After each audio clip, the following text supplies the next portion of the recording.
திருப்பாவை பாடல் 28. கறவைகள் பின் சென்று காணம் சேர்ந்துண்போம்.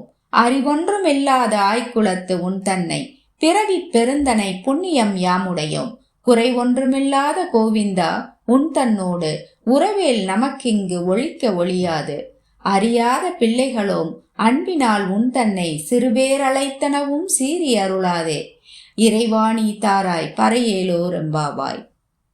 கறவை பசுக்களின் பின்னாலே நாங்கள் காட்டிற்கு சென்று அங்கே கூடி ஒற்றுமையாக கலந்து உணவு உண்போம். அறிவு ஒரு சிறிதும் இல்லாத இடையர் குலத்திலே உள்ள நாங்கள் உன்னை பிறவியாக உன்னை பிள்ளையாக பெருமளவுக்கு நாங்கள் புண்ணியம் உடையவரானோம்.